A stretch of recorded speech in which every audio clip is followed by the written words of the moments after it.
Prime Minister Modi carried out the first blast for the Shinkula tunnel in Ladakh, which is aimed at providing all-weather connectivity from Manali to Leh via the Nimmu-padam-darcha axis. Prime Minister Modi carried out the blast remotely from the Kargil War Memorial in Dras, where he earlier paid befitting tributes to Indian soldiers on the 25th anniversary of the war with Pakistan. Shinkula tunnel project consists of about 4.1 kilometer long twin tube tunnel, which will be constructed at an altitude of around 15,800 feet on the Nimmu-padam-darcha road to provide all-weather connectivity to Leh. Once completed, it will be the highest tunnel in the world, surpassing China's Mila tunnel at 15,590 feet. The construction of the Shinkula tunnel will further enhance military mobility and logistics support for deployed forces in the Ladakh sector, as the Nimmu-padam-darcha road will offer a third connectivity option to Ladakh. The 4.1 kilometer long Shinkula tunnel will reduce the distance between Manali and Leh by 60 kilometers from 355 to 295 kilometers. It will serve as an alternative to the Manali-Leh and the traditional Srinagar-Leh routes. The Nimmu-padam-darcha road holds strategic importance as it is shorter than the other two axes and crosses only one pass, the 16,615 feet high Shinkula. Well, we'll talk about this strategic endeavor or start that I just spoke of with our guest. Joining us on the show is Major General J.K.S. Parehar, defense expert.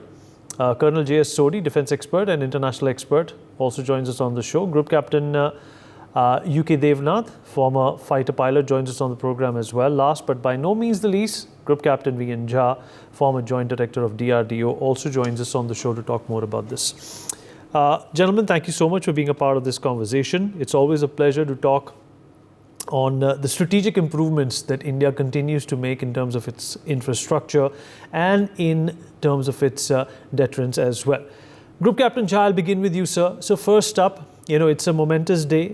It's been a quarter of a century, 25 years since we overcame those, Himalayan odds to defeat our enemy Pakistan in the Kargil war.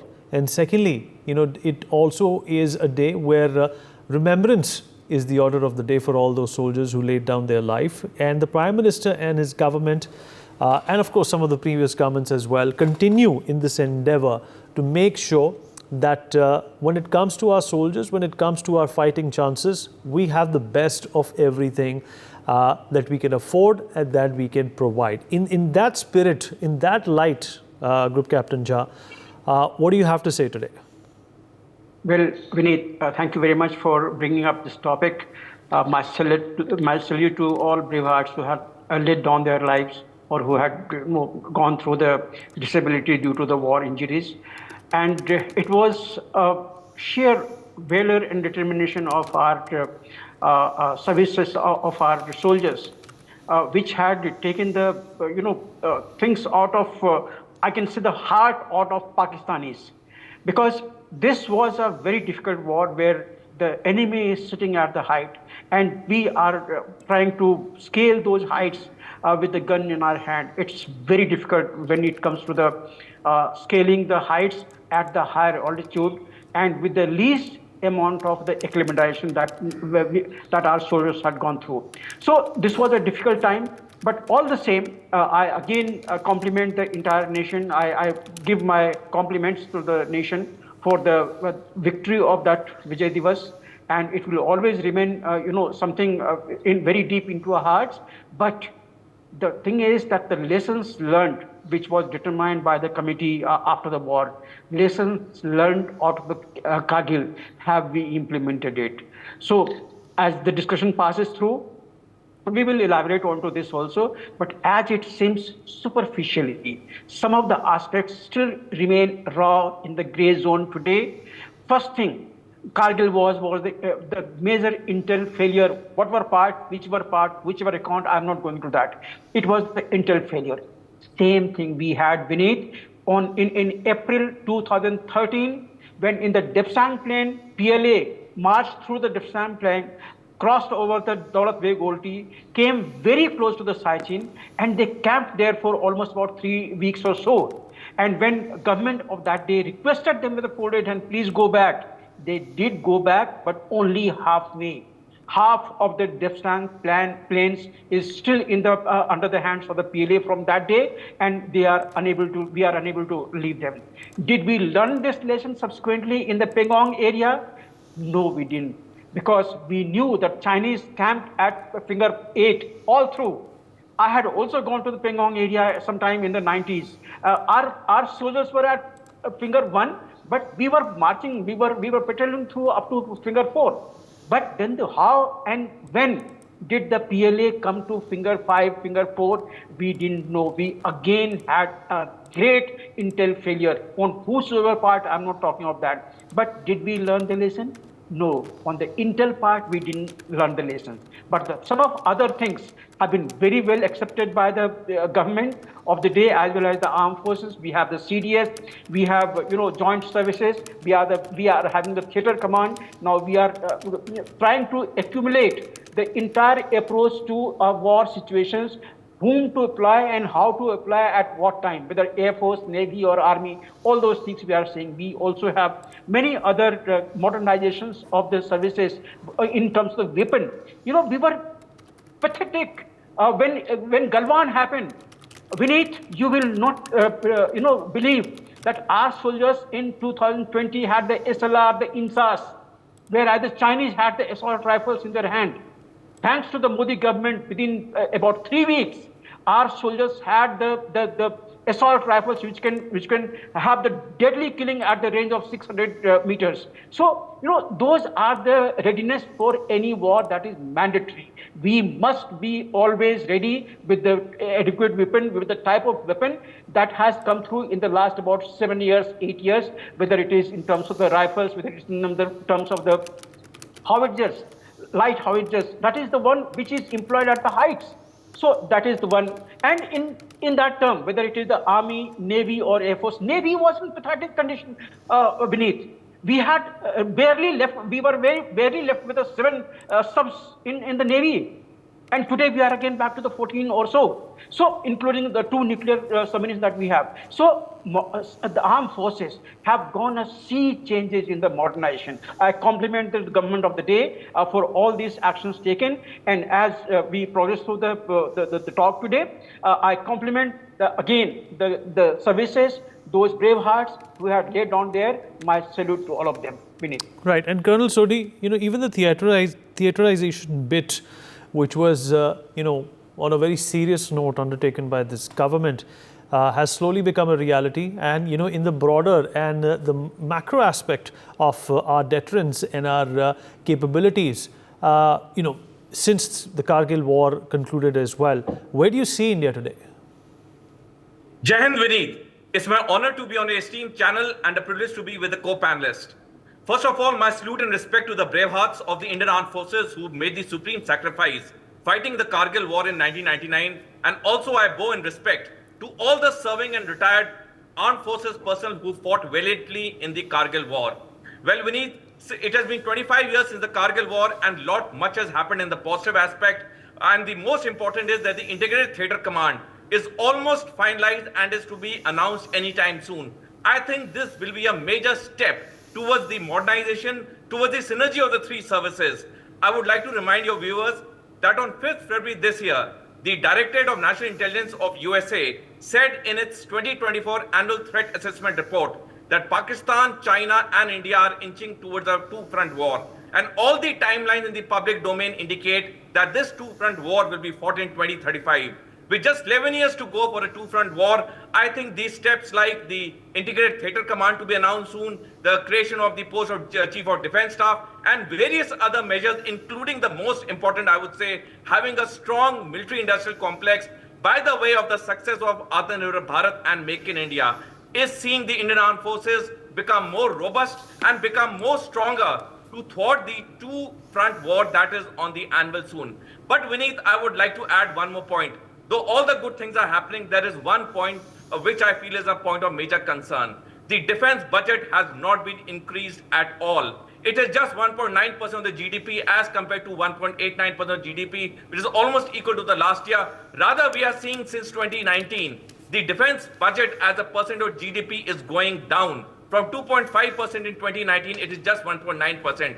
With a two-front war on the horizon, I think we need to have a relook at the allocation for the defense budget, because until unless the defense forces don't have money to purchase the latest weapons, fighting will be extremely difficult in the times ahead, because we are against a formidable challenge called China. All right, we're against a formidable challenge called China. General Parihar, your thoughts on this important landmark? Obviously, this is not something which was thought up just yesterday. It's been a long strategized and a well curated strategy which is fructifying right now. And in terms of the strategic importance of India's location as well, and India's challenges with an eventuality of a two-front war, where do you see these developments heading in? In fact, my task has already been taken care by Group Captain Jha and Colonel Sori. They have given a beautiful step on so many issues since the post-Kargil war scenario since '99. I would like to add on certain points here about, as the Group Captain Jha has mentioned, about recommendations of the Kargil Review Committee. The important aspects of it is still not declassified and available in the public domain. And we have got the CDS. Before that, we got IDS, which was just the beginning to the CDS. We have got the CDS, and now we are going for the theater command structures. But the theater command structures, what was envisaged and implemented by China is reverting from that, and they are coming with the new model. The same way, the battle groups which we have planned was with the Chinese and the Russians. And Russia, with these battle group, the small group, was the utter failure in the Ukraine-Russia war. So we have to learn lessons and modify. After all, it is a strategy which are keep on changing every year. But the concept is very good. The theater command integration will take, and our requirement for the geographical north are different, and other than the north, where we have the north and west, we have China and Pakistan. I won't say it is a two-front war. For me, it is only a single front.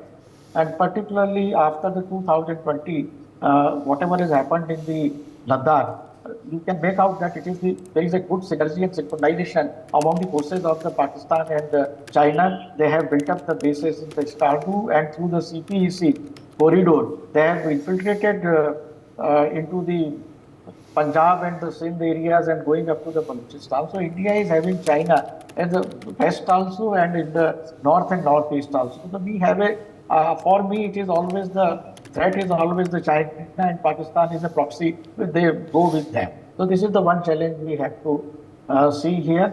Then the space war which has come up, the cyber, like we have seen recently last week, that how the Microsoft, whether it was a failure or a hack, has put entire world in the standstill. So these are the another things which are the artificial intelligence, deepfake issues, and cyber. All these issues will be coming in the future to fight with the war. The war will not only be the boundary; it will be within the country also. It will come. Regarding the modernization of the armed forces, it's a long-term process. Even in the 2009, it was envisaged, and the group of the ministers, they have given some recommendations, and the process continues. Yes, the present government has accelerated it, but still I feel the policy towards China, we are still lukewarm. We are lukewarm about how to handle the border and how to go ahead with the trade. So we have to decide our policy clearly, where we are willing to go from the partnerships and put the LAC issue in the freeze for next 50 years, as it was decided in 1985 and 88 at that time of the government. So that we go, but the China, the way they have come up in the Doklam and then in Eastern Ladakh, you cannot trust upon them. Yes, regarding the intelligence failure as brought by Group Captain Jha, if you go back since 1965 till date, there is always that we are retaliating and reacting. there is always that somebody has infiltrated and then they are active. So this is a very issue which bothers me, that we have to be proactive. And as my article today has come up in the Kargil on the same subject, I would like to say that we have to be very clear that we have to be pro-aggressive, not the proactive. A small surgical strike will not help you to curb the terrorism or to clear the border issues. We have to see that the Balochistan and other issues which is linked with the CPC is taken by the India in the bigger way. We are accepting Chinese positions in the Gilgit-Baltistan and POK. We have not yet, we are just protesting for the sake of protesting. So for me, the coming of the CPEC and entering China in the Pakistan, in the western border of our country is the major concern. Vinny. You're absolutely right, sir. Group Captain UK Devnath would want you to weigh in on what the previous panelists have also summarized, and plus your thoughts on this momentous occasion. Since independence, India has had a challenging situation, but the fact of the matter is, and the truth is, that whatever has been thrown our way, be it by Pakistan or China, like they say in Hindi, दोनों ही दुश्मनों को मुंह की खानी पड़ी है. Yes, Vineet, I am proud that our soldiers and officers have performed very well in all the wars. 62 war, they really performed very well. It is just that Chinese happened to be at an advantage because they attacked first. 65 wars, 71 war, and then 99 Kargil war, our troops demonstrated that they are best of the best. Our officers, especially young officers, demonstrated that they are the best combat leaders in world. Vineet, having said that, we have to formally write down our national defense policy. 5 questions I will ask. Nobody gave me, I served in Air Force for 34 years. I was a fighter pilot. Nobody gave me answer to these 5 questions. Does the nation want, we are a nation of 140 crore. Does the nation want to take back Aksai Chin from China? Yes or no? We claim that China has occupied about 38,000 square kilometers of Indian territory in eastern Ladakh and beyond, all the way up to G219 and beyond. So, the national defense preparedness rolls out from what do we want defense forces to do? Do we want defense forces to only protect India when enemy attacks? Secondly, do we want defense forces to be capable of launching an aggressive posture during war? Like it has been in vogue. My question number 2. As a youngster, we used to ask our commanding officer, air officer commandings, that, sir, will there be a day, I'm talking about these questions we asked as a young officer, 1980s, 1990s, that, sir, will there be a day when government of India, rather nation, will demand that armed forces retake Pak-occupied Kashmir? I am yet to get an answer in yes or no from a formal government agency. Everything is kept, these are no-go areas for any formal discussion. My question number 3 is, any young officer, young officers are always, they are aggressive. So in case there is a war, will we launch an offensive to say capture Lahore, as some of the literature talks about 1965 war? So our national defense objective policy must be written down formally. Because then the next question comes, in case we have to take back from China at a future date 38,000 square kilometer by force, or in case we have to occupy POK by force, then now it comes that our generals, air marshals and admirals will say, sir, for that we need so many resources, this resources. Now comes, the nation has to provide those resources, so defense budget will be, has to be like that. The entire thing is lopsided. In India, we declare a defense budget and then we say, hum isse kaam chala lenge. Presently, I am in Air Force as a fighter pilot. I will speak, Vinit, 30 seconds. Indian Air Force has to give support to Navy in Arabian Sea, in Bay of Bengal, in Indian Ocean. We don't have squadrons to give support to Navy because for that, 2-3 squadrons should be deployed that side. Pakistan Air Force, Vinit, has got 20 fighter squadrons. So, speaking roughly, if Pakistan Air Force has got 20 fighter squadrons, as if I was a very senior officer, roughly I will also expect that I also nation should provide me with 20 fighter squadrons just to look after Pakistan. Chinese Air Force is massive. They have got about 100 fighter squadrons. But yes, our assessment says that all the 100 squadron may be with PLA Air Force, but they will be able to deploy only about 1/5 in Tibet. Say about 20 fighter squadron they will be able to deploy in Tibet in case there is a general war between China and India. So Vinit, 20 squadrons of Pakistan I have to look after. 20 squadrons of PLA deployed in Tibet, Indian Air Force has to look after. 40 squadron plus I need some more squadrons to in aid of Indian Navy in Bay of Bengal, Arabian Sea, Indian Ocean.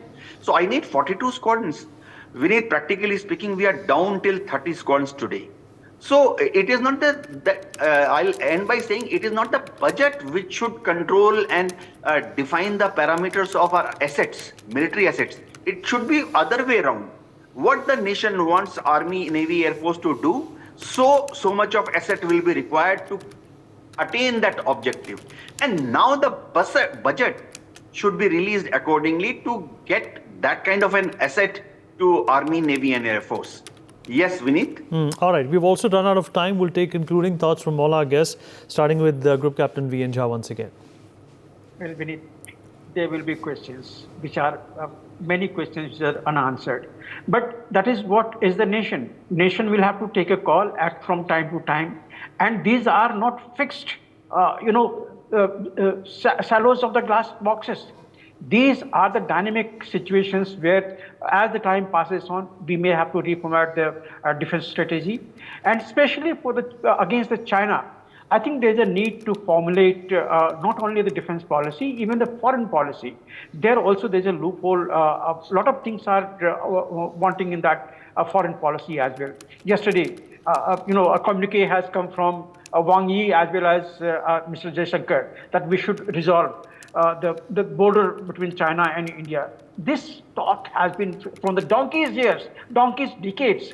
This is what has been going on. But have they worked onto it? No, they have not. Even when the Galwan had happened, these two gentlemen had met there in Russia. They issued a joint communique that we should resolve the border issue. Did they? No, they didn't. Situations are at where it was left. That is the situation. Now, coming back to the Kargil Day and celebrating, look, we have a great respect for the Indian Armed Forces, whether it is Army, Navy or Air Force. All of them, they are doing fantastic work given the equipment that they have. But now, the things have started now moving in a train. The moment you have Atmanirbhar, your own equipment, where you don't have to look for the foreign dollars, billions of dollars to buy it, then you start doing that. I give you example. There was no mountain strike force just about 6 years back. Today, I understand there are two mountain strike force today, one for the Eastern Command and one for the Western Command. The Air Force, I gave you example. Now, 83, another aircraft are coming. Another 90 has been accounted for. The LCA I'm talking of, LCA Mark 1A, as well as Mark 2 when it comes. So, the moment this production and other things start getting induced from within, there is no cushion period. It will continue happening. So I'm not much worried when Grupi Devnath, trying to show that we are much behind in the number of the squadron and other things. I'm not much worried there. I'm sure may not be taken by many, but that is not the major concern. So is the Navy. Navy, I told you that it was down to about 7 ships, 7 subs. And today we are growing up there. There are Atmanirbhar that is showing up there. We already have 2 aircraft carrier. Third one is in the pipeline. I suppose government is going to place the order for that one. So things are happening. But the challenges are immense. China also is growing up there. China is building up its naval fleet. Today it is the huge, the biggest in the numbers in the world. So we have to take account of that. So see, the things are happening now. From the days of the gloom in the mid 2000, today now we are looking bright. There are many other spots. Missile strategic command, that we are almost near self-reliant now. So things are happening. I think there is a need to sit back, take overall views. The reforms in the armed forces also is happening. All these will pay off in the coming years. I have no doubt that if the government of the day, of course, it will remain for the next 5 years, it will bring the armed forces and the defense of the nation to some sort of respectability. But what Grupi Devnath asked the questions, those questions must be framed into a defense policy somewhere. What is our view? I understand India is not seeking to expand its territory, so it may not strike Pakistan or strike China as a occupying force. But in case if they strike, they will have to face the music. One thing I wanted to add, if we take the POK, the action has to start. And in POK, we will not occupy. We will remove the occupier from the POK. It is ours. So that already Parliament has, donkeys years back, it has passed a resolution that POK is ours. Akshay Chin, he asked a very valid question. Are we going to take it there? Nation will have to take a call, because there the military will have to tolerate the type of damages that will be going on. So all those things have to be kept in the view. As a whole, we have to think of the national policy, and I'm sure the government of the day and the armed forces chiefs, they will be up to it, Vineet. All right, Colonel Sodhi. Vineet, we have a rich glory and legacy of brave officers, soldiers and JCOs in the armed forces. Till now, the wars were fought on the airland battle doctrine of 1982, but everything has changed. Now the future wars will be fought on the full spectrum doctrine of 2001, which includes land, air, sea, cyber, electromagnetic spectrum and space. And China is the only nation in the world which has claimed dominance in all these 6 domains, with the capability to fight anywhere in any part of the world in their military doctrine of 2014, which has not been done by any other country, including USA till date. So what we have is a formidable challenge in the next 11 years.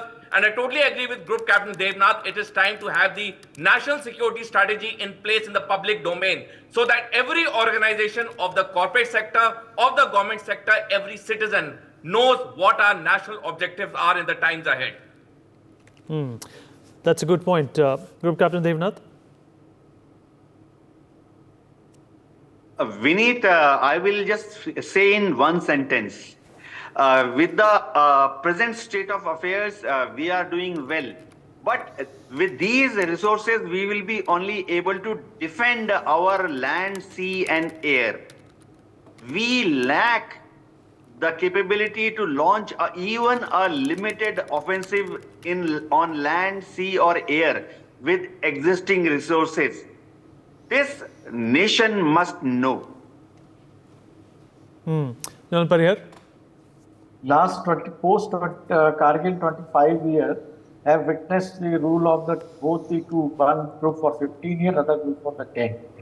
And the issue remains there, as the Group Captain Devnath has brought out. We are our is the defense forces. Our ministry is the defense ministry. So from beginning itself, we are the defending within the international border. So that is the biggest issue. We don't have a policy our military doctrine is not clear. Our external policies towards Pakistan and China is still not clear. We need to define these, and we must understand that the time has gone where you have to contend not only the international border. We are defending ourselves only up to the LAC and LOC, and not entering even into the area of our own legitimate land. So that policy has to be changed. For more such videos, subscribe to the NewsX YouTube channel, hit the bell icon.